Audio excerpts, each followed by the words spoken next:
For when you understand that law of attraction is responding to everything, then you understand that law of attraction is responding predominantly and primarily to the dominant you, to the total you, to the source energy you, to the evolving you, to the expanding you.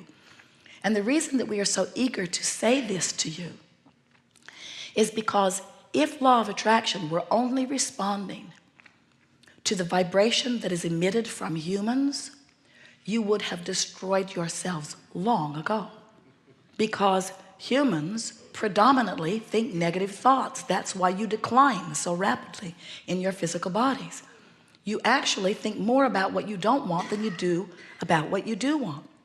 But the reason this time-space reality continues to not only survive but thrive is because law of attraction is responding to everything, and the dominant part of even that which you know as life on planet Earth is the non-physical vibrational countenance of the source energy that is within you. So friends, you're hearing some leading edge dialogue here today, but we just have to give it to you because you're so ready to hear it. You are source energy. You come forth into a physical body. You bang around, and in your human form, most of you think more about what you don't want than you do about what you do want. But in that process, you give birth to an expanded rocket of desire, which the source energy part of you rides and becomes.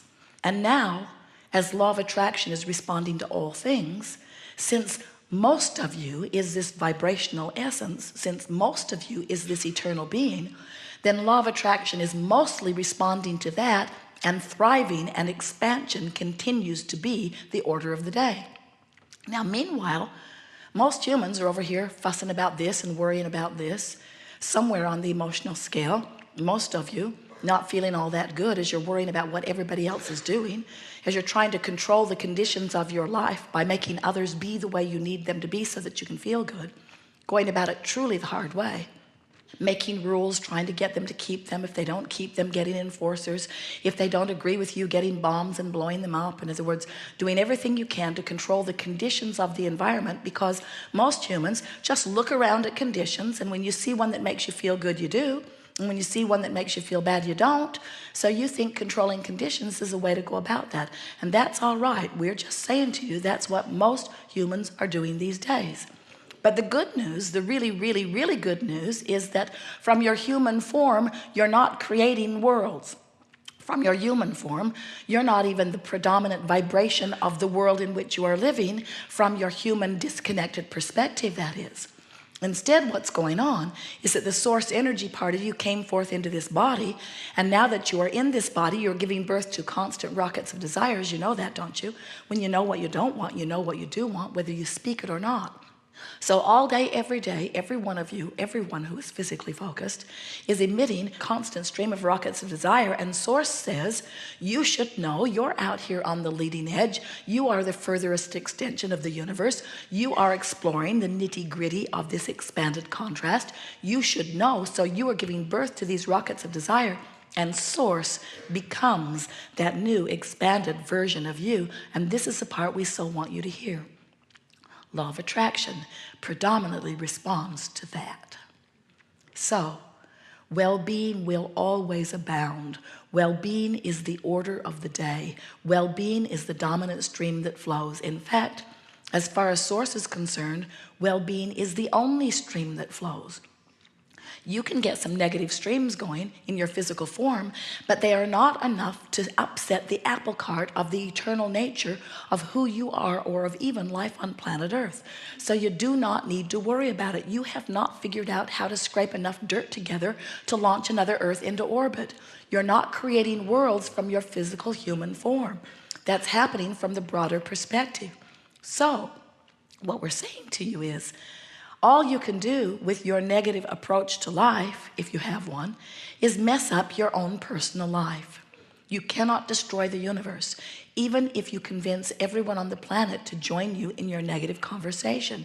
You still will not destroy the universe. You will not destroy your Earth. It's not possible, because every time you know what you don't want, you know what you do want, and every time you know what you do want, Source rides that rocket and becomes it.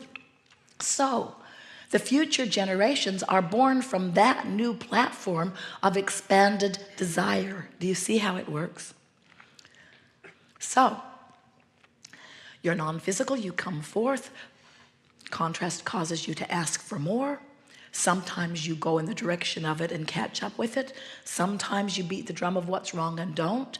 But in every case, you have emotional feedback that lets you know whether you're allowing your expansion or resisting your expansion. When you allow your expansion, you feel positive emotion. And the better the emotion feels, the more you are allowing your expansion. The negative emotion means you are not allowing your expansion. And the worse you feel, the more you are not allowing your expansion. The degree of the emotion you feel has to do with how much expansion you've asked for and how well you are allowing it. In other words, if you really want something, if life has caused you to ask and ask and ask and ask and ask, so you have a strong current going about this thing that you want, and you are now focused in the direction of it, you're having a wonderful ride on this river of life. Oh, does that feel good? Passion, enthusiasm, eagerness. That's how you felt when you were born. Watch the little ones, they still know that. But if life has caused you to ask and ask and ask and ask and ask, and you continually say, I can't, it doesn't work, I doubt it, I worry, I wonder, I don't know, then this fast-moving stream that you are pulling in opposition with is beating up on you pretty good. So what we're wanting you to hear from us, and we're going to give this to you gently, well, maybe not. Because you're here and because contrast is causing the expansion, you can't stop asking. And because you can't stop asking, you cannot stop asking this stream to go faster and faster and faster and faster. Because when you ask, it's given every time. So why does this stream move fast? Because when you ask, source becomes what you've asked for, and law of attraction responds to that. You get how that works?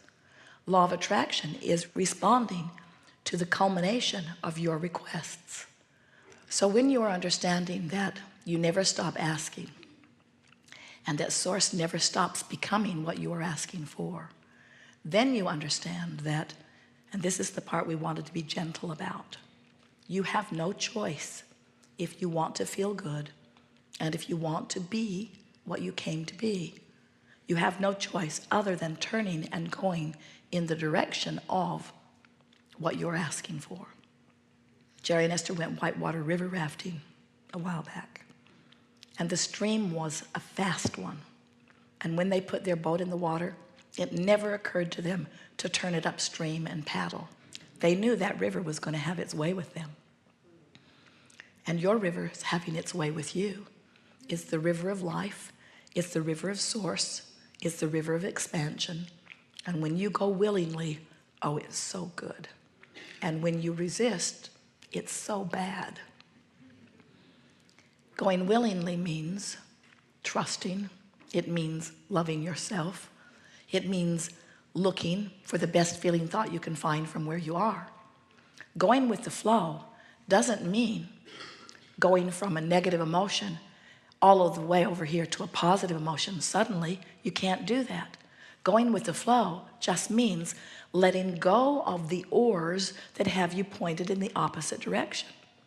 Going with the flow just means standing right where you are, which is the only place you can stand, and doing your best, which is all you can do, to make peace with where you are, which is where you are. And friends, that has to be enough. It is enough, but it has to be enough because it's all you can do. You have no choice than to be where you are. Do you agree? But standing where you are, you can be miserable about it. You can be optimistic about it. You can worry about it. You can be hopeful about it. You can be negative about it. You can be positive about it. You can be blameful about it. You can be lighter about it. You can be tense about it. You can be easy about it. You can be tenser about it. You can be easier about it. You can be ornery about it. You can be playful about it. You can be hateful about it. You can be hopeful about it. You can be depressed, or you can be enthused.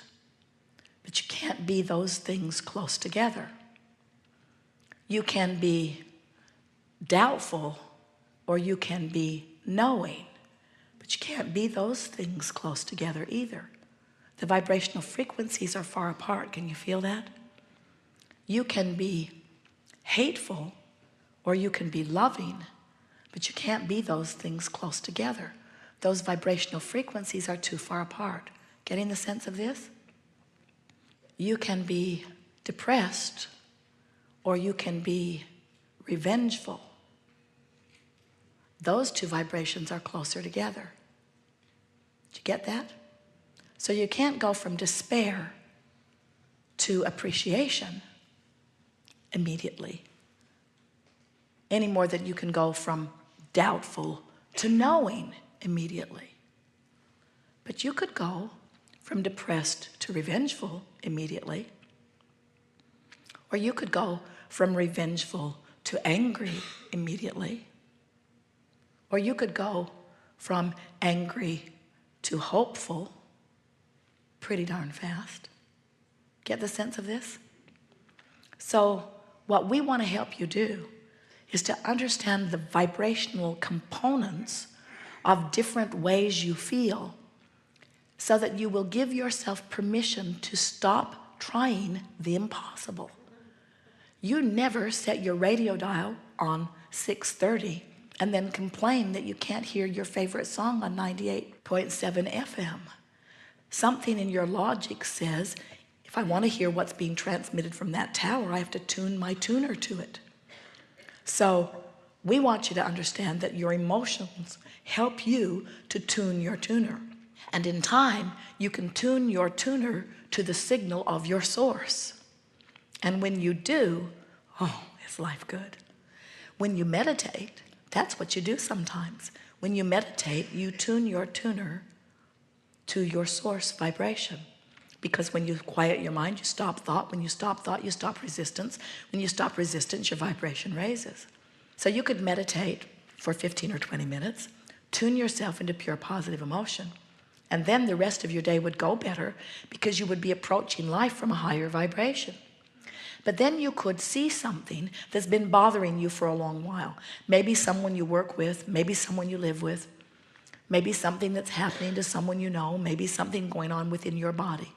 And as you turn your attention to this thing you do not want, now you will really feel negative emotion in a stronger way.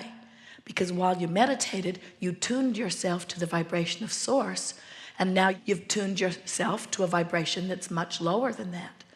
And the negative emotion is your awareness of the feeling of the difference. If you are wanting to be the deliberate creator of your experience, then you must understand who you are as a creator. And you must be willing to tune yourself to that highest vibration. Otherwise, you are using all kinds of guidance randomly, and you are upside down and all around.